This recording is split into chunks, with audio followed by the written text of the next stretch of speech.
اب ہے نماز وتر، کیونکہ نماز وتر جو ہے یہ 5 نمازوں کا حصہ نہیں ہے، الگ نماز ہے. ٹھیک ہے.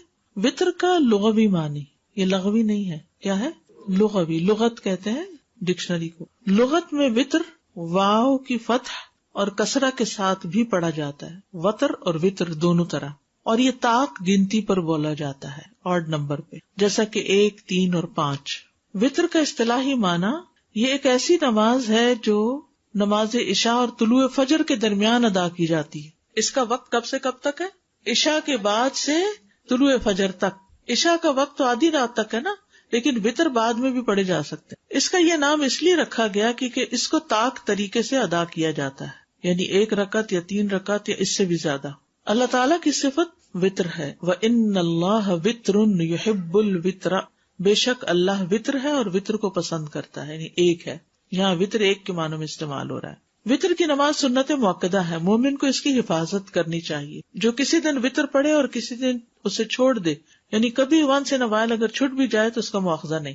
جیسے سنت مؤکدہ کبھی انسان سے چھٹ جائے تو اس کا مواخذہ نہیں. سنت مؤکدہ کا مطلب یہ ہے کہ اس کی بہت تاکید کی گئی ہے. وتر کی نماز سنت مؤکدہ ہے، اس کا چھوڑنے والا گناہگار نہیں ہوتا، لیکن اس کا چھوڑنا ناپسندیدہ ہے. لیکن یکرہ ترکھا، مکروہ ہے اس کا چھوڑنا. وتر فرض نہیں. ٹھیک ہے نا، وتر فرض نہیں. وتر سنت رسول صلی اللہ علیہ وسلم ہے. حضرت علی کہتے ہیں وتر تمہاری فرض نماز کی طرح لازمی نہیں ہے، بلکہ رسول اللہ صلی اللہ علیہ وسلم نے اسے سنت قرار دیا اور فرمایا کہ بے شک اللہ وتر ہے اور وتر کو پسند کرتا ہے. اے اہل قرآن تم وتر پڑھا کرو، تاکید کی گئی ہے. تو وتر کی اہمیت اور فضیلت ہر مسلمان پر حق ہے. ابو ایوب انصاری رضی اللہ عنہ سے مروی ہے، کہتے ہیں کہ رسول اللہ صلی اللہ علیہ وسلم نے فرمایا وتر پڑھنا ہر مسلمان پر حق ہے. وتر پڑھنا ہر مسلمان پر حق ہے. وتر ایک زائد نماز ہے، ایکسٹرا ہے. عبداللہ بن عمر رضی اللہ عنہ سے مروی ہے، کہتے ہیں کہ رسول اللہ صلی اللہ علیہ وسلم نے فرمایا بے شک اللہ نے میری امت پر انگور وغیرہ کی شراب اور جوا اور مکئی کی شراب اور طبلے اور باجے کو حرام قرار دیا ہے اور میرے لیے نماز وتر کا اضافہ کر دیا ہے. یعنی آپ کی امت کے لیے یہ نماز ایکسٹرا رکھی گئی ہے. آپ کے لیے ہے تو پھر آپ کی امت کے لیے بھی. وتر پڑھنے کی ترغیب، وہی روایت حضرت علی کی کہ اے اہل قرآن وتر پڑھا کرو، بے شک اللہ وتر ہے اور وتر کو پسند کرتا ہے. سرخ اونٹوں سے بہتر نماز. خارجہ بن حذافہ ادبی سے روایت ہے، وہ کہتے ہیں کہ رسول اللہ صلی اللہ علیہ وسلم ہمارے پاس تشریف لائے اور فرمایا بے شک اللہ نے ایک مزید نماز کے ساتھ تمہاری مدد فرما دی ہے، البتہ وہ تمہارے لیے سرخ اونٹوں سے بہتر ہے اور وہ وتر ہے. یہ رات کی آخری نماز ہے. جیسے دن کی نماز مغرب کے ساتھ وتر کی جاتی ہے، ایسے ہی رات کی نماز وتر نماز کے ساتھ وتر کی جاتی. عبداللہ رضی اللہ عنہ سے روایت ہے، نبی صلی اللہ علیہ وسلم نے فرمایا لوگوں اپنی رات کی آخری نماز وتر کو بناؤ. ٹھیک ہے. ابن عمر سے مروی ہے، کہتے ہیں کہ جو شخص رات کو نفل نماز پڑھے تو وہ اپنی آخری نماز وتر کو بنائے، کیونکہ رسول اللہ صلی اللہ علیہ وسلم اس کا حکم دیتے تھے. المغرب وتر النہار فاوتروا صلاۃ اللیل. نبی صلی اللہ علیہ وسلم نے فرمایا مغرب کی نماز دن کا وتر ہے تو رات کی نماز کو بھی وتر بناؤ. اسی طرح رات کے نوافل ہیں تو دن کے بھی نوافل ہیں. نبی صلی اللہ علیہ وسلم کا وتر پڑھنے کی وصیت کرنا. ابو ہریرہ رضی اللہ عنہ سے روایت ہے، وہ کہتے ہیں کہ مجھے میرے دلی دوست نبی صلی اللہ علیہ وسلم نے 3 چیزوں کی وصیت کی ہے کہ موت سے پہلے ان کو نہ چھوڑوں. ہر مہینے میں 3 دن روزے رکھنا، چاشت کی نماز پڑھنا اور وتر پڑھ کر سونا. چاشت کی نماز پڑھنا اور وتر پڑھ کر سونا. گھر والوں کو وتر کے لیے جگانا. عائشہ رضی اللہ عنہا سے روایت ہے، کہتی ہیں کہ نبی صلی اللہ علیہ وسلم تہجد کی نماز پڑھتے رہتے جبکہ میں آپ کے بستر پر لیٹی سوئی رہتی. جب آپ وتر پڑھنے کا ارادہ کرتے تو مجھے بیدار کر دیتے تو میں بھی وتر پڑھ لیتی. وتر چھوڑنے کی مذمت. امام احمد کہتے ہیں جو شخص وتر چھوڑ دے وہ برا انسان ہے، اس کی گواہی قبول نہیں کی جانی چاہیے. وتر کا وقت عشاء کے بعد سے طلوع فجر تک. عشاء کے بعد سے طلوع فجر تک. تمام فقہا کا اس بات پر اتفاق ہے کہ وتر کا وقت نماز عشاء کے بعد سے لے کر طلوع فجر تک ہے، اور اس پر بھی اتفاق ہے کہ اس کا سب سے افضل وقت سحری کا وقت ہے، فجر سے پہلے سحری کے وقت. نبی صلی اللہ علیہ وسلم نے فرمایا بے شک اللہ نے تمہیں مزید ایک نماز عطا کی ہے جو کہ وتر ہے، اسے عشاء اور نماز فجر کے درمیانی وقفے میں پڑھ لیا کرو. ٹھیک ہے. اول رات، درمیان رات یا آخر رات میں پڑھنا. مسروق سے مروی ہے، کہتے ہیں کہ میں نے عائشہ رضی اللہ تعالیٰ عنہا سے دریافت کیا کہ رسول اللہ صلی اللہ علیہ وسلم کس وقت وتر پڑھا کرتے تھے. انہوں نے کہا آپ صلی اللہ علیہ وسلم نے سبھی اوقات میں وتر پڑھے، رات کے شروع میں، اس کے درمیان میں اور اس کے آخر میں بھی. لیکن آخری زندگی میں آپ صلی اللہ علیہ وسلم کے وطر سحری کے وقت ہونے لگے تھے. اسی سے پھر سحری کا وقت جو ہے وہ زیادہ افضل ہے فجر سے پہلے. ابو سعید سے روایت ہے کہ نبی صلی اللہ علیہ وسلم نے فرمایا تم صبح کرنے سے پہلے پہلے وطر پڑھ لیا کرو. ابن عمر سے روایت ہے کہ نبی صلی اللہ علیہ وسلم نے فرمایا جب فجر طلوع ہو جائے تو تہجد اور وطر کا سارا وقت ختم ہو جاتا ہے اور لہٰذا فجر کے طلوع ہونے سے پہلے وطر پڑھ لیا کرو. یہ اس کا اصل وقت ہے، یعنی فجر طلوع ہونے سے پہلے. فجر طلوع ہونے کے بعد کیا شروع ہو جاتا ہے؟ فجر. وطر کا افضل وقت. جابر رضی اللہ عنہ سے روایت ہے، انہوں نے کہا میں نے نبی صلی اللہ علیہ وسلم سے سنا، آپ فرما رہے تھے تم میں سے جسے یہ خدشہ ہو کہ وہ رات کے آخر میں نہیں اٹھ سکے گا تو وہ وطر پڑھ لے پھر سو جائے، اور جسے رات کو اٹھ جانے کا یقین ہو وہ رات کے آخر میں وطر پڑھے، کیونکہ رات کے آخری حصے میں قرات کے وقت حاضری دی جاتی ہے اور یہ افضل ہے. ابو قتادہ سے مروی ہے کہ نبی صلی اللہ علیہ وسلم نے ابو بکر رضی اللہ عنہ سے پوچھا تم وطر کس وقت پڑھتے ہو؟ انہوں نے کہا میں وطر رات کے اول حصے میں پڑھتا ہوں. اور عمر رضی اللہ عنہ سے پوچھا کہ تم وطر کس وقت پڑھتے ہو؟ انہوں نے کہا کہ میں رات کے آخری حصے میں پڑھتا ہوں. ٹھیک ہے، ابو بکر کب پڑھتے تھے؟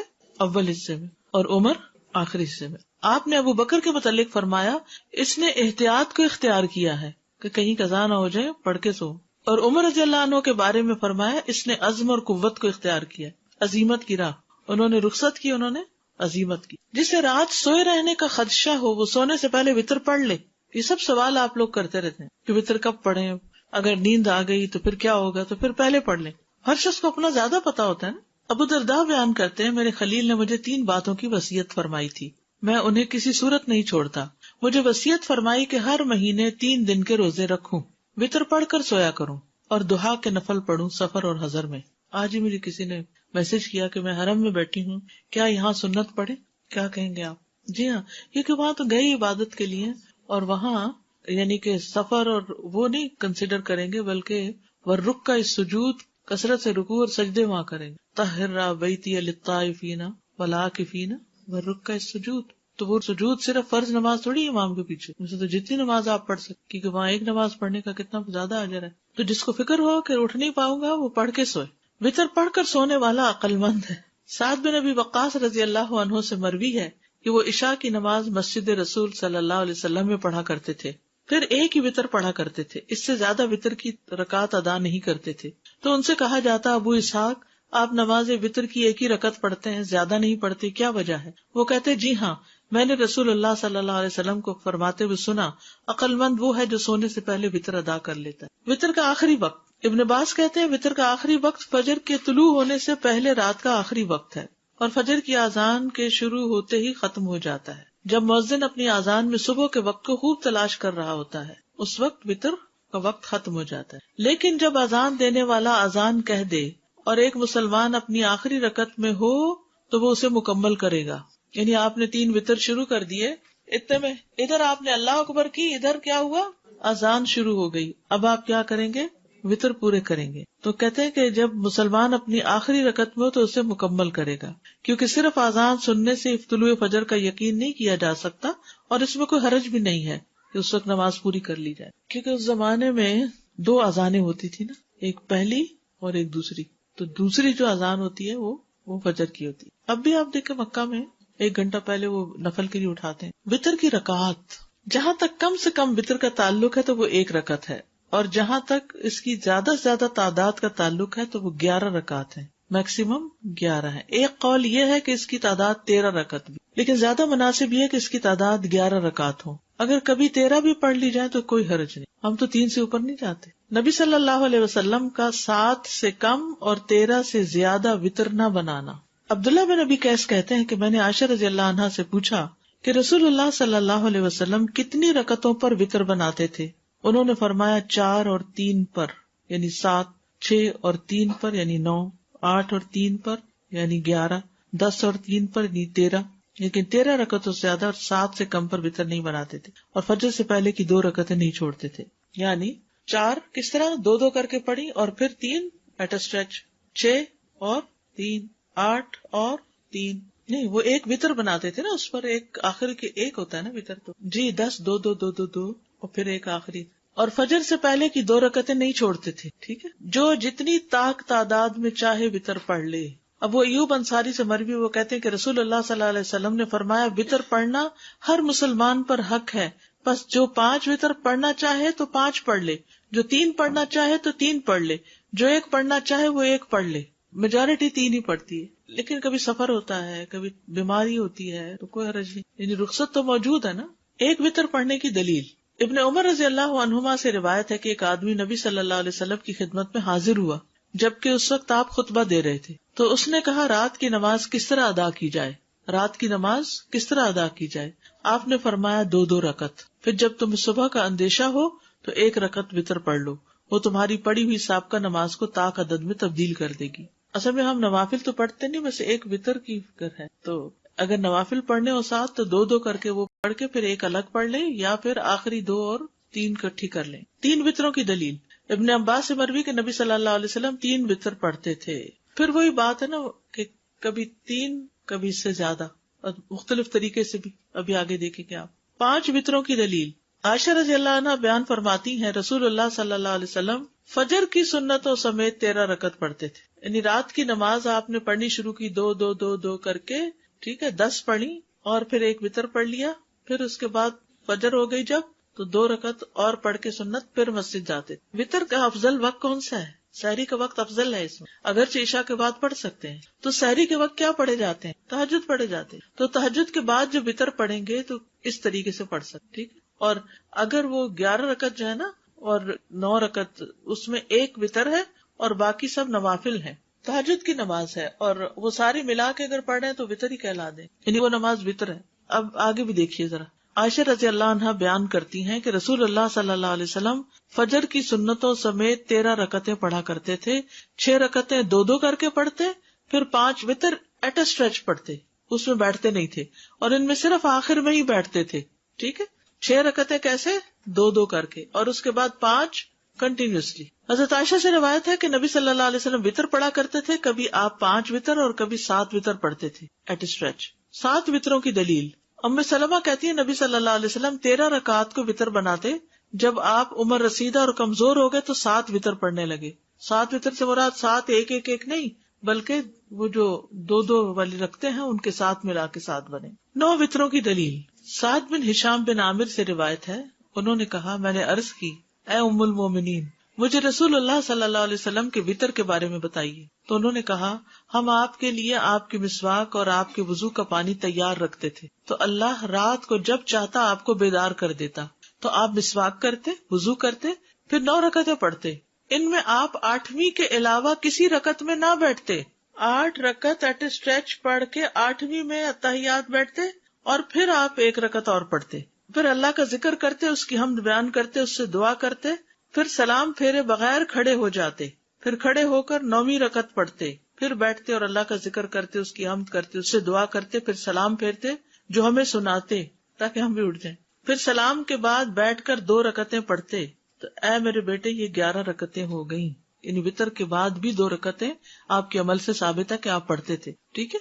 اب اصل میں آپ کو پریشانی یہ ہو رہی ہے کہ یہ اتنی ورائٹی یاد کیسے رہے گی۔ اس میں آپ دیکھیے کہ ایک تو یہ ہے کہ آپ عشاء کے ساتھ 1 وطر پڑھ کے سو جائیں، ایک یہ ہے کہ آدھی رات کو اٹھیں اور 2 پڑھیں، 4 پڑھیں اور اس کے بعد وطر پڑھ لیں، 2 کر کے اور پھر وطر الگ ایک اکیلی پڑھ لیں، اور ایک یہ ہے کہ آپ 2 کر کے 6 پڑھیں اور اس کے بعد 5 وطر پڑھ کے، کیونکہ آپ 11 رکعت پڑھتے تھے، ٹھیک ہے۔ پھر اسی طرح یہ بھی کہ 8 ایٹ اے اسٹریچ پڑھ کے 8ویں میں بیٹھ کے پھر 9ویں میں کھڑے ہو کے اس طرح پڑھتے تھے، ٹھیک ہے۔ پھر جب اللہ کے نبی صلی اللہ علیہ وسلم کی عمر بڑھ گئی اور جسم پر کسی حد تک گوشت چڑھ گیا، جسم بھاری ہو گیا، تو آپ 7 وطر پڑھنے لگ گئے، اور 2 رکعتوں میں وہی کرتے جو پہلے کرتے تھے، بیٹھ کر پڑھتے۔ تو اے میرے بیٹے یہ 9 رکعتیں ہو گئی، یعنی بعد کی 2 رکعت۔ اور اللہ کے نبی جب کوئی نماز پڑھتے تو آپ پسند کرتے کہ اس پر قائم رہیں، اور جب آپ صلی اللہ علیہ وسلم پر نیند یا بیماری غالب آ جاتی اور رات کا قیام نہ کر سکتے تو آپ دن میں 12 رکعتیں پڑھ لیتے، یعنی وہ کمی نہیں آنے دیتے تھے اپنی عبادت میں، یعنی تہجد کی بھی قضا کرتے تھے۔ یہ مطلب اللہ سے محبت کا ثبوت نماز ہے۔ زبانی تو دعوے سبھی کرتے ہیں، ہم سب کرتے ہیں، ہمیں اللہ سے بڑی محبت ہے، والذین آمنوا اشد حبا للہ، بھی ثبوت کیا ہے؟ ثابت کرو، کچھ کر کے دکھاؤ۔ اس میں سب سے پہلے تو نماز ہے، وہ درست ہو۔ اس کے علاوہ وَيُطْعِمُونَ الطَّعَامَ عَلَىٰ حُبِّهِ، وہ اللہ کی محبت میں کھلاتے ہیں، اپنا مال خرچ کرتے ہیں۔ تو اللہ کی محبت کے لیے قربانیاں کرنی پڑتی، پھر اللہ کے راستے میں نکلنا، يُحِبُّهُمْ وَيُحِبُّونَهُ، لا یخافون لومۃ لائم، امر بالمعروف اور نہی عن المنکر کرتے ہیں، یعنی اپنا آرام پیچھے، اپنی خواہشات پیچھے، اپنی مرضی پیچھے، ہر چیز میں پرائرٹی کچھ اور ہے. ہم یہ چیز بھول جاتے ہیں. کہیں بھی دو چیزوں میں سے ایک آتی ہے نا، ایک ذاتی کام اور ایک دین کا کام. ہماری توجہ کس طرف چلی؟ آج میرے ساتھ بہت عجیب واقعہ ہوا. عجیب کیا ہوا، نارمل ہی ہے. میرا امتحان ہو گیا، ٹیسٹ ہو گیا، میں بالکل تیار ہونے لگی کلاس میں آنے کی، تو رادیہ دوڑتی کیونکہ تیمیہ کی بھی کلاس ہوتی ہے، پڑھا رہی ہوتی ہے، تو بچے اوپر آ جاتے ہیں، میرے پاس آ جاتے. تو پہلے تو کھیل رہی تھی، پھر روتی مائی بیک اور روئے جائے یار اب میں کیا کروں. اب یہ موقع ایسا نہیں کہ اس کو میں روتا چھوڑ کے میں تو پڑھانے جا رہی ہوں. اور تھوڑی دیر کے لیے جیسے کوئی شدید ہلا نہیں دیا جاتا، کیونکہ بچوں کے معاملے میں میرا دل بہت چھوٹا ہے، ان کی تکلیف دیکھ نہیں سکتی. اگر میرا کوئی بچہ کسی وقت روتا تھا یا کوئی اس کو تکلیف ہوتی تو میرے پورے جسم میں سنسنی دوڑ جاتی، مجھے تکلیف شروع. خیر اس کو تھوڑا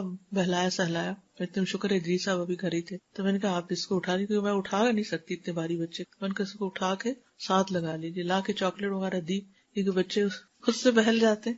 شکر ہے اس نے خاموشی اختیار کی، پھر وہ لے گئے اس کو اور میں وقت پہ پہنچ گئی. اور یہ ایک دفعہ نہیں، پڑھاتے ہوئے اتنے عرصہ اللہ کے فضل سے ہو گیا ہے، کئی دفعہ ایسے واقعات پیش آئے. آپ کلاس کے لیے نکل گئے، جیسے مہمان آ گئے، ان کو تو میں کہتی چلے آپ بھی ساتھ چلے، وہیں بیٹھتے پھر آ جائیں گے، پھر آپ کے ساتھ بیٹھیں گے، پہلے ابھی سب ویٹ کر رہے ہیں، ہم سب چلتے ہیں، آپ بھی چلیں. تو یہ ہمارے وقتاً فوقتاً ٹیسٹ ہوتے ہیں. اب ایک طرف یہ ذمہ داری ادا کرنی، یہ ایک ذمہ داری ہے نا، وقت پہ پہنچنا. اتنے سارے لوگوں کا وقت ہے، سب گھر چھوڑ کے آئے ہیں، بیٹھے ہیں، آپ کو اپنے وقت پر پہنچنا چاہیے. اور بعض اوقات انسان کی کوئی غفلت یا سستی نہیں ہوتی، کوئی ایسی مجبوری ہو جاتی ہے کہ انسان کے لیے فیصلہ مشکل ہو جاتا، تو اس وقت پھر اس سے نکلنا وہ اللہ ہی کے فضل سے ہوتا. انسان فوراً دعا مانگنا شروع کر دے. میں نے پہلے ہی اللہ پہ دعا شروع کر دی دل میں، یا اللہ اب اس میں آپ نے مجھے میرا فرض ادا کرنے کے قابل بنانا ہے، آپ اس مشکل کو آسان کر دے. اللہ سے مدد مانگے، وَاسْتَعِینُوا بِالصَّبْرِ وَالصَّلَاةِ، فوراً دعا کیا کرے کہ یا اللہ میری ایک کمٹمنٹ ہے تیرے ساتھ، میں اس کو نہیں چھوڑ سکتی.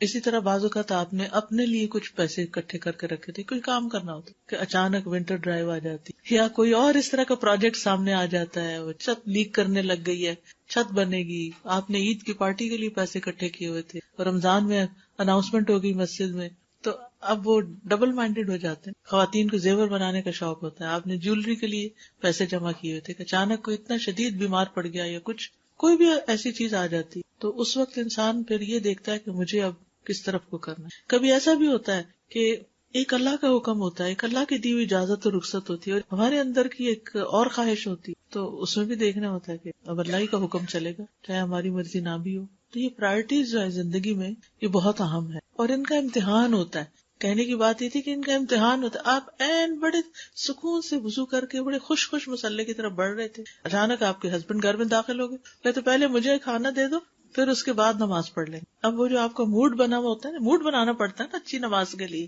اچھا سا وضو کر کے، اچھا سے اپنے آپ کو ٹھیک کر کے، جیسے تیار ہو کے آپ بڑھ رہے ہیں ایک کام، اب آ گیا بیچ میں ایک اور، تو اس وقت دل تو نہیں وہ چاہتا کہ انسان اب اپنی پسند کا کام چھوڑ کے کوئی اور کرے، لیکن کرنا تو وہی ہوتا ہے کہ پھر وہ جس سے نماز کا سکون برقرار رہے. کیونکہ اگر آپ نے کھانا دیے بغیر نماز شروع کر دی تو نماز کا سکون لٹ جائے گا. نماز وتر کی ادائیگی کا طریقہ. ایک وتر کی ادائیگی کا طریقہ. عائشہ رضی اللہ تعالیٰ عنہا سے روایت ہے، انہوں نے فرمایا کہ رسول اللہ صلی اللہ علیہ وسلم ہر 2 رکعت پر سلام پھیرتے تھے اور ایک وتر پڑھتے تھے. یعنی چاہے آپ 3 رکعتیں پڑھنا چاہتے ہیں تو 2 رکعتیں پڑھ کے پھر ایک الگ رکعت. ٹھیک. آپ نے کبھی حرم میں وتر پڑھے؟ مختلف طرح سے پڑھاتے ہیں، کبھی تو 3 ایٹ اسٹریچ پڑھا دیتے ہیں، اور کبھی کیا کرتے ہیں 2 کے بعد سلام پھیر دیتے ہیں اور پھر ایک کھڑے ہو کے پڑھتے ہیں. تو ایک طریقہ یہ ہے. 3 وتروں کی ادائیگی کا طریقہ. نماز وتر کو مغرب کی طرح 2 تشہد کے ساتھ نہیں پڑھا جائے گا. یعنی اگر 3 وتر پڑھنے ہو تو 1 تشہد اور 1 سلام، یا پھر 2 تشہد اور 2 سلام کے ساتھ پڑھے جائیں گے. مغرب کی طرح نہیں ہونے چاہیے وتر. مغرب میں کیا ہوتا ہے 2 رکعت کے بعد آپ تشہد پڑھتے ہیں، پھر 1 رکعت کھڑے ہو کر پھر آپ نماز پڑھیں. وتر میں یہ نہیں ہوگا. وتر میں کیا ہوگا، 3 رکعتیں کٹھی پڑھ کے آخر میں بیٹھیں گے، ایک طریقہ. دوسرا 2 پڑھ کے سلام پھیر کے پھر ایک اور الگ پڑھیں گے. ابن عمر سے مروی ہے، انہوں نے کہا رسول اللہ صلی اللہ علیہ وسلم وتر اور 2 رکعتوں کے درمیان سلام کے ذریعے فصل فرماتے تھے اور ہمیں سلام کی آواز سنواتے تھے. ٹھیک ہے، اونچی آواز سے سلام کرتے. حضرت عائشہ سے مرفوعاً مروی ہے کہ آپ صلی اللہ علیہ وسلم 1 رکعت وتر پڑھتے اور 2 رکعتوں کے بعد آخری رکعت ادا کرنے سے پہلے باتیں بھی کر لیتے. یعنی جب سلام ہو گیا تو پھر اس کے بعد آپ بات بھی کر سکتے. اس سے یہ پتہ چلتا ہے کہ چاہے 3 وتر کی نیت سے آپ پڑھ رہے ہیں 2 رکعت، تب بھی اس 2 رکعتوں کے بعد کوئی بات چیت کرنی پڑے تو کر سکتے ہیں۔ 3 رکعتیں 1 2 3 بغیر تشہد کے 3 رکعتیں پڑھ کے تیسری میں پھر اتحیات اینڈ تک پڑھنا، ایک طریقہ یہ ہے۔ دوسرا کیا ہے، 2 رکعتیں پڑھ کے سلام پھیر کے پھر ایک اور رکعت پڑھ کے اس کو وتر بنانا۔ حضرت ابو ہریرہ سے روایت ہے کہ رسول اللہ صلی اللہ علیہ وسلم نے فرمایا 3 وتر نہ پڑھا کرو، 5 اور 7 وتر پڑھا کرو، اور مغرب کی نماز سے مشابہت نہ کرو۔ ٹھیک ہے، یعنی 3 کی بجائے 5 اور 7 وتر، اس کے مطلب ہے 3 منع ہے، 3 مغرب کے ساتھ مشابہت منع ہے بس۔ 5 اور 7 وتروں کی ادائیگی کا طریقہ، حضرت عائشہ سے مروی ہے کہ رسول اللہ صلی اللہ علیہ وسلم وتر کی 5 رکعتیں ادا کرتے اور ان کے درمیان بیٹھتے نہیں تھے، یہاں تک کہ 5ویں رکعت پہ بیٹھتے اور سلام پھیرتے۔ ایک یہ طریقہ ہے، اگر آپ 5 وتر پڑھ رہے ہیں تو 5ویں رکعت پہ، یہ جو اوپر والی حدیث میں ہے نا 3 نہ پڑھو، بلکہ اگر زیادہ رکعتیں پڑھنی ہے تو پڑھتے جاؤ آخری پہ جا کے تحیات پڑھو۔ ام سلمہ سے روایت ہے، انہوں نے فرمایا کہ رسول اللہ صلی اللہ علیہ وسلم 7 یا 5 رکعت وتر پڑھتے تھے اور ان کے درمیان سلام یا کلام کے ساتھ تفریق نہیں کرتے تھے۔ میں نے ایسی مساجد میں نماز پڑھی ہے جہاں امام نے اسی طرح 5 ایٹ اے اسٹریچ پڑھائے تراویح کے بعد۔ ٹھیک ہے، اس طرح پڑھ سکتے۔ 9 رکعت کا طریقہ، زرارہ بن اوفا سے مروی ہے کہ جب سعد بن ہشام بن عامر ہمارے پاس آئے تو انہوں نے ہمیں بتایا کہ میں ابن عباس کے پاس گیا اور ان سے رسول اللہ صلی اللہ علیہ وسلم کے وتر کے بارے میں سوال کیا، تو ابن عباس نے ان سے کہا کیا میں تمہیں ایسی شخصیت نہ بتاؤں جو رسول اللہ صلی اللہ علیہ وسلم کی وتر نماز کو زمین پر بسنے والے تمام لوگوں سے زیادہ جانتی ہیں؟ میں نے کہا کون؟ فرمایا عائشہ رضی اللہ عنہا، کیونکہ وہ آپ کی بیوی تھی، آپ کی خلوتوں کی ساتھی تھی۔ ہم وہاں گئے، انہیں سلام کہا، ان کی خدمت میں حاضر ہوئے اور ان سے سوال کیا۔ میں نے کہا مجھے رسول اللہ صلی اللہ علیہ وسلم کی وتر نماز کے بارے میں بتائیے۔ فرمانے لگی ہم آپ صلی اللہ علیہ وسلم کے لیے آپ کی مسواک اور آپ کے وضو کا پانی تیار رکھتے تھے، رات کو جس وقت اللہ عز و جل چاہتا آپ کو جگا دیتا، آپ مسواک اور وضو فرماتے، پھر 9 رکعتیں اس طرح پڑھتے کہ 8ویں رکعت کے علاوہ کسی رکعت میں تشہد کے لیے نہ بیٹھتے، اور 8ویں رکعت میں تشہد وغیرہ اور دعا تک پڑھ کے پھر کھڑے ہو کر پھر ایک رکعت پڑھتے، یعنی سلام کے بغیر۔ اے بیٹے، پھر جب رسول اللہ صلی اللہ علیہ وسلم بوڑھے ہو گئے اور آپ کو گوشت نے پکڑ لیا تو 7 رکعت پڑھ کر سلام پھیرتے اور بیٹھ کر 2 رکعت پڑھتے، تو اے بیٹا یہ 9 ہو گئی۔ آپ جب کوئی نماز شروع فرما لیتے تو اس پر ہمیشگی اور پابندی کو پسند فرماتے۔ وتر میں قرات کون سی صورتیں پڑھی جائیں؟ سورۃ الاعلی، الکافرون اور الاخلاص۔ ابی بن کعب رضی اللہ عنہ سے روایت ہے کہ رسول اللہ صلی اللہ علیہ وسلم 3 رکعت وتر پڑھتے، پہلی رکعت میں سبح اسم ربک الاعلی، دوسری میں قل یا ایھا الکافرون اور تیسری میں قل ھو اللہ احد پڑھتے تھے۔ معوذتین۔ عبدالعزیز بن جراج کہتے ہیں کہ ہم نے ام المومنین عائشہ رضی اللہ عنہا سے پوچھا کہ رسول اللہ صلی اللہ علیہ وسلم وتر میں کون سی صورتیں پڑھتے تھے، تو انہوں نے کہا پہلی رکعت میں سبح اسم ربک الاعلی، دوسری میں قل یا ایھا الکافرون اور تیسری میں قل ھو اللہ احد اور المعوذتین، یعنی یہ بھی آتا ہے، خالی قل ھو اللہ بھی آتا ہے اور اس کے ساتھ معوذتین بھی آتے ہیں۔ سورۃ النساء کی آیات۔ ابو موسیٰ اشعری رضی اللہ عنہ دوران سفر مکہ اور مدینہ کے درمیان تھے تو انہوں نے عشاء کی نماز 2 رکعت پڑھی، پھر کھڑے ہوئے اور 1 رکعت وتر پڑھا اور اس میں سورۃ النساء کی 100 آیتیں پڑھی۔ ٹھیک ہے، تو ایسے بھی وتر پڑھ سکتے ہیں، 1 رکعت لیکن بہت لمبی رکعت۔ پھر فرمایا میں نے اس بات میں ذرا بھر کوتاہی نہیں کی کہ اپنے قدم وہاں رکھوں جہاں رسول اللہ صلی اللہ علیہ وسلم نے اپنے قدم رکھے، اور وہی کچھ پڑھوں جو رسول اللہ صلی اللہ علیہ وسلم نے پڑھا۔ ٹھیک ہے، تو یہ سفر میں وتر پڑھنے کی دلیل بھی ہے اور لمبے وتر پڑھنے کی بھی، یعنی آپ اگر عشاء کے ساتھ وتر پڑھنا چاہتے ہیں تو سورۃ الاعلی اور کافرون اور اخلاص پڑھ کے ختم کر دیں، اور اگر آپ صبح تہجد کے وقت پڑھنا چاہتے ہیں تو 2 کر کے آپ الگ سے بھی 3 وتر پڑھ سکتے ہیں، اور آپ 8 رکعتیں ایٹ اسٹریچ پڑھ کے بیٹھ کے پھر 9ویں پہ بھی پڑھ سکتے ہیں، تو جو بھی آپ کو سوٹ کرتا ہو آپ کر سکتے ہیں۔ اب یہ ویرائٹی آپ کو فرض نمازوں میں نہیں ملے گی، یہ صرف وتر میں ہی ہے کیونکہ اس کے ساتھ نفل ہے۔ دعائے قنوت، رکوع سے پہلے دعا کرنا۔ ابی ابن کعب سے روایت ہے رسول اللہ صلی اللہ علیہ وسلم وتر پڑھتے تھے تو رکوع سے پہلے دعائے قنوت پڑھتے تھے، یعنی سورۃ فاتحہ پڑھی، سورت ملائی اور اس کے بعد دعائے قنوت پڑھی اور اس کے بعد رکوع میں گئے، پھر سجدے میں گئے، قیام میں ہی پڑھ لی۔ دعائے قنوت کے الفاظ، ابو حورا سے روایت ہے انہوں نے کہا کہ حسن بن علی رضی اللہ عنہما نے بیان کیا کہ رسول اللہ صلی اللہ علیہ وسلم نے مجھے کچھ کلمات سکھائے جنہیں میں قنوت وتر میں کہا کروں۔ اللہم اہدنی فی من ہدیت وعافنی فی من عافیت وتولنی فی من تولیت وبارک لی فی ما اعطیت وقنی شر ما قضیت انک تقضی ولا یقضی علیک وانہ لا یذل من والیت ولا یعز من عادیت تبارکت ربنا وتعالیت. ایک اور دعا علی بن ابی طالب رضی اللہ عنہ سے مروی ہے کہ رسول اللہ صلی اللہ علیہ وسلم اپنے وتر کے آخر میں یہ کہا کرتے تھے: اللہم انی اعوذ برضاک من سخطک وبمعافاتک من عقوبتک واعوذ بک منک لا احصی ثناء علیک انت کما اثنیت علی نفسک. اور ایک اور دعا بھی جو پڑھتے ہیں: اللہم انا نستعینک ونستغفرک ونؤمن بک ونتوکل علیک ونثنی علیک الخیر ونشکرک ولا نکفرک ونخلع ونترک من یفجرک. اللہم ایاک نعبد ولک نصلی ونسجد والیک نسعی ونرجو رحمتک ونخشی عذابک ان عذابک بالکفار. وتر کی بعد کی دعا، وتر کے بعد کی دعا. ابی ابن کعب سے روایت ہے کہ رسول اللہ صلی اللہ علیہ وسلم 3 رکعت وتر پڑھتے، پھر جب فارغ ہوتے تو فراغت کے وقت 3 دفعہ سبحان الملک القدوس، پاک ہے بادشاہ نہایت مقدس، یعنی اللہ تعالیٰ کی تعریف بیان کرتے، یہ پڑھتے. آخری مرتبہ لمبا کر کے پڑھتے سبحان الملک القدوس سبحان الملک القدوس سبحان الملک القدوس، ایسے لمبا کر کے. جیسے عام نماز کے بعد ہم کیا پڑھتے سلام پھیر کے اللہ اکبر استغفر اللہ استغفر اللہ استغفر اللہم انت السلام. تو وتر کے بعد کیا پڑھتے سبحان الملک القدوس. وتر کے دیگر احکام: ایک رات میں ایک ہی وتر، ایک رات میں ایک وتر. قیس بن تلق سے مروی ہے، کہتے ہیں کہ تلق بن علی رضی اللہ عنہ رمضان میں ایک دن ہمارے پاس تشریف لائے اور ہمارے یہاں شام کی اور افطار کیا، پھر ہمیں اس رات نماز پڑھائی اور ہمیں وتر بھی پڑھائے.